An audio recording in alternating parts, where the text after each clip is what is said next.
On the 14th of October 1973, Egyptian Air Force pilots of the 104th Air Wing are sitting in the cockpits of their MiG-21 fighter interceptors at Mansoura Air Base in the North Nile Delta. As the Yom Kippur War enters its 9th day, the Egyptians are on full alert in order to respond to any air raid warnings.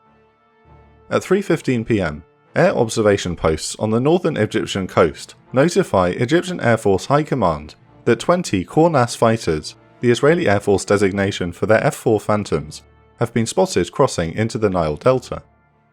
Egyptian Air Force Marshal Hosni Mubarak orders the 104th Air Wing to scramble and intercept the intruders.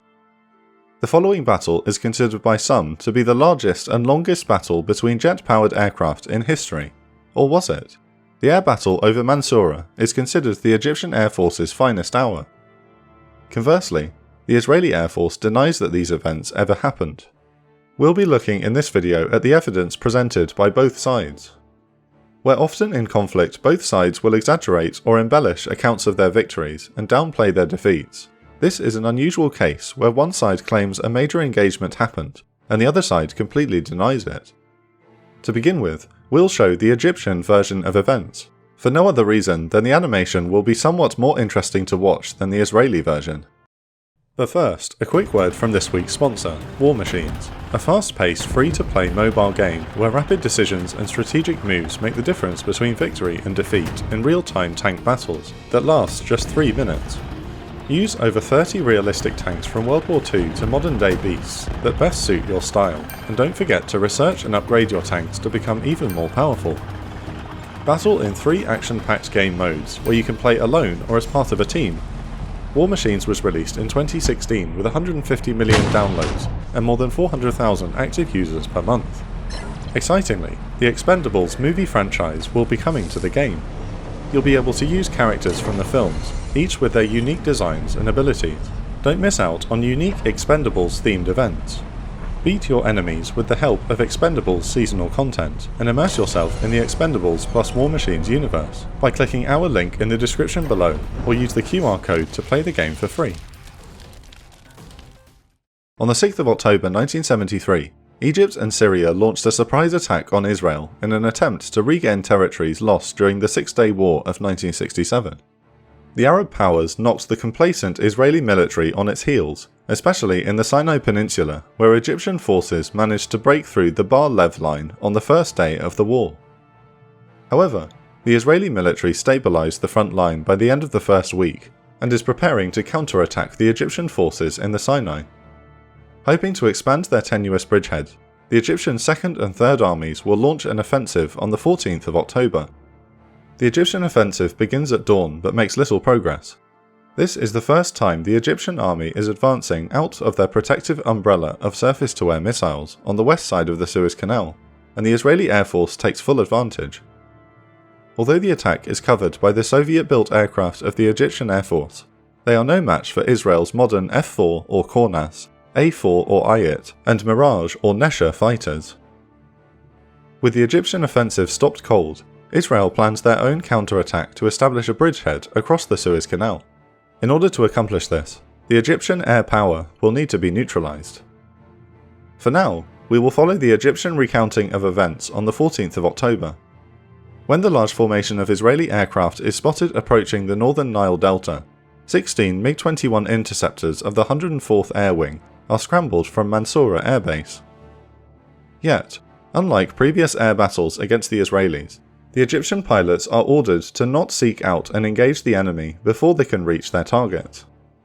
Instead, Air Wing Commander General Ahmed Abd al-Rahman Nasser instructs the MiGs to form a protective umbrella around Mansoura. This is a hunch based on the lessons the Egyptian Air Force have learned about Israeli tactics. The Israeli Air Force usually follows a set pattern when making their attacks, which comes in 3 waves. The first wave of fighters lures the defenders away from the target, the second wave of ground attack aircraft and fighters suppress Egyptian ground defences, and the third and main wave of ground attack aircraft will head straight for the primary target, now that the path has been cleared. At Egyptian Air Force headquarters, Air Marshal Hosni Mubarak assumes the first wave of aircraft is a decoy, which proves to be correct. The Israeli Phantoms fly in a broad circle for 10 minutes before retreating back out to sea. At 3:30 p.m, Egyptian Air Defense Command transmits an imminent raid warning to all air wings. 60 further Israeli Kornases are approaching the Nile Delta from 3 separate directions. 8 minutes later, 16 more Israeli Air Force Kornas are detected coming in low from the Mediterranean. The Israeli Air Force is hoping to overwhelm Egyptian SAM defences and knock out the major airfields at Mansoura and Tanta. The 16 MiGs of the 104th Air Wing are vectored to attack all 3 Israeli formations to force them to scatter where they will be more vulnerable to the rest of the Egyptian Air Force.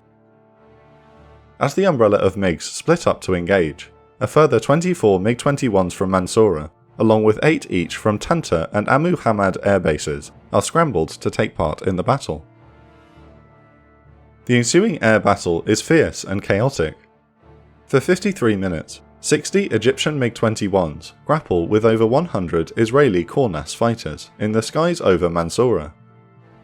Unlike previous engagements, the Egyptian pilots are able to gain the upper hand. The agile MiG-21s are piloted by the elite of the Egyptian Air Force, and can easily outmaneuver the Kornases. An Egyptian pilot, Nasser Musa, later said, "The Kornas could be easily outmaneuvered by a MiG-21. Later, when the Egyptian Air Force got some in the 1980s, I learned how heavy it was." The losses suffered by the Egyptian Air Force so far in the war has attrited experienced Israeli pilots. Kadri El-Hamid recalled, "These Israeli pilots were really good, but it was not the standard of performance we saw at the start of the war." At 3:52 p.m, the final wave of 60 Kornas and Ayat fighters are approaching the area.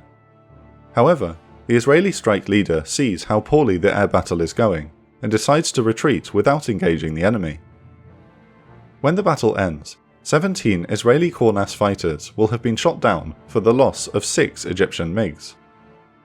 Because most of the Israeli strike aircraft have been forced to jettison their munitions before reaching their targets, the air bases at Tanta and Mansoura are unscathed.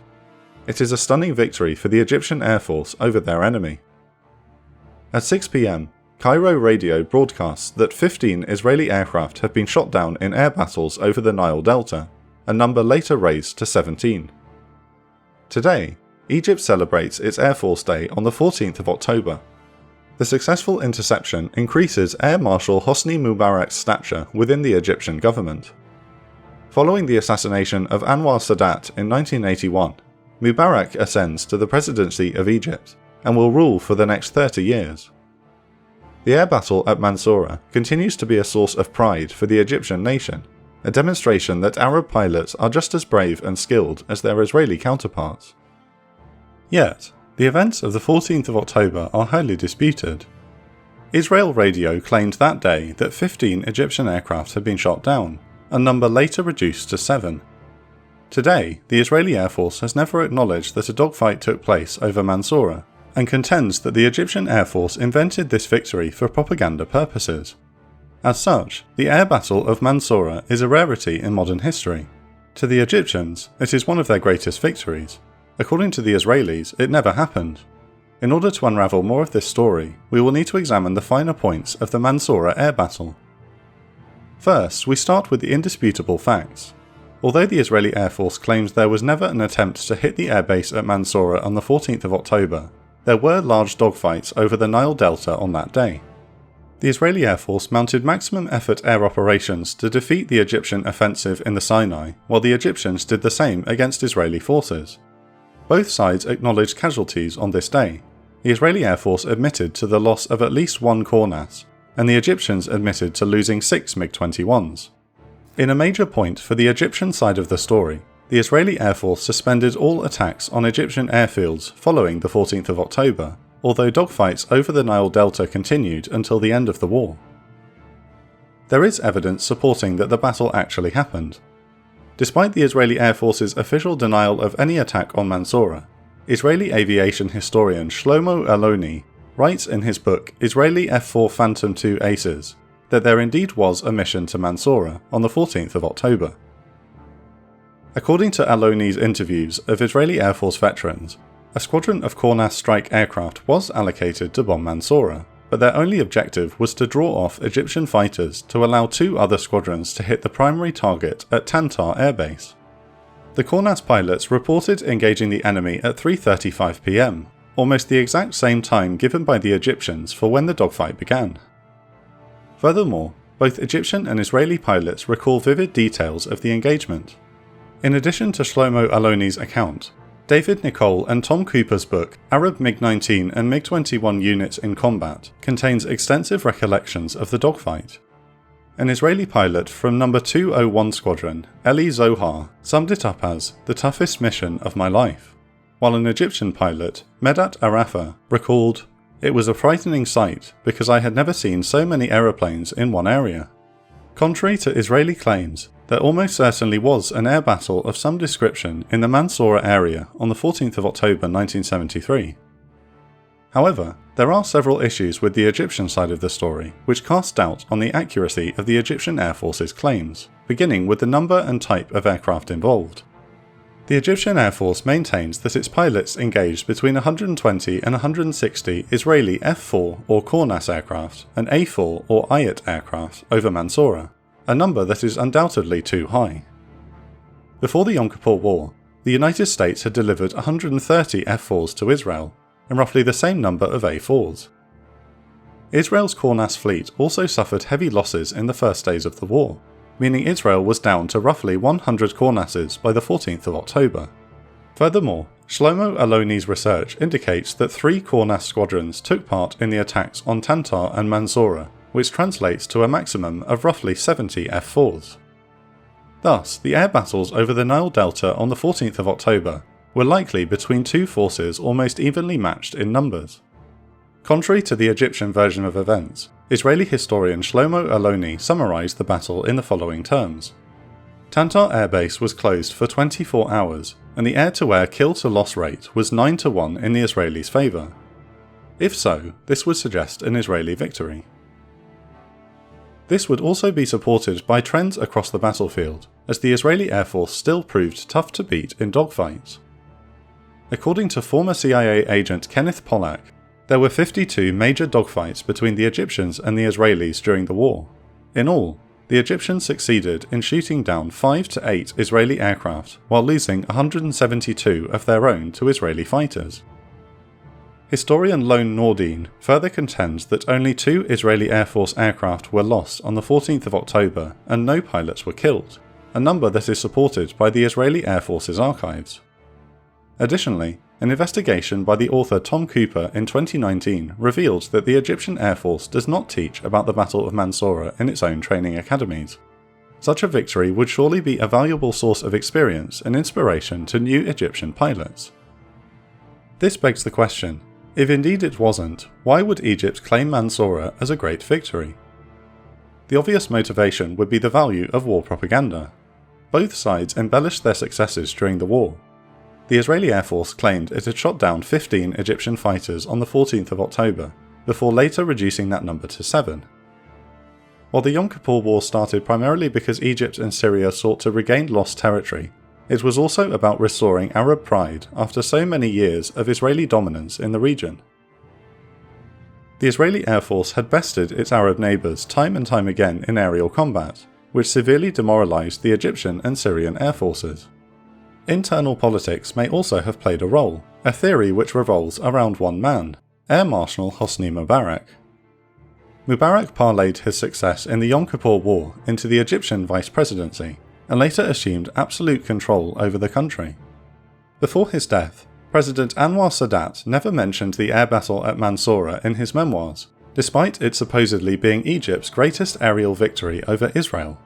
The Egyptian newspaper Al-Aram contends that the deputy commander of the Air Force, Lieutenant General Mahmoud Shaka Abdel Maniam, was actually the man who led the Egyptian Air Force in the battle, and not Mubarak. So what actually happened at Mansoura? With evidence for and against both sides' version of events, it is surely one of the most poorly understood dogfights in history. The air battle at Mansoura will continue to be seen through the eyes of the beholder, whether as the greatest victory by Egyptian air forces over Israel, or an insignificant footnote in the Yom Kippur War. See you in the comments. Immerse yourself in the Expendables and War Machines universe by clicking our link in the description below, or use the QR code to play the game for free. We are able to make these videos thanks to our amazing patrons. Thank you to all our new patrons, and to Christian Klebo, who is our patron of the week. Thanks so much for your support. Our favourite patron comments for this week's video are from Scott O, who says, "Yes, I believe there was an air battle over Egypt, but no way did Egypt shoot that many Israeli planes down. Great video." And Adam Kramer, who says, "If Israel did have an air battle over Mansoura which resulted in a victory, however minor, what motivation would they have for claiming it never happened?" We've just updated our benefits on Patreon, and all patrons now get early access to all our videos completely ad and sponsor free. You can also get regular updates about what we're up to behind the scenes, and have the chance to vote in polls that drive our content, and submit questions for our Q&A videos on the Intel Report. If you would like to be part of our Patreon community and get access to the patron exclusive benefits, follow the link in the description below.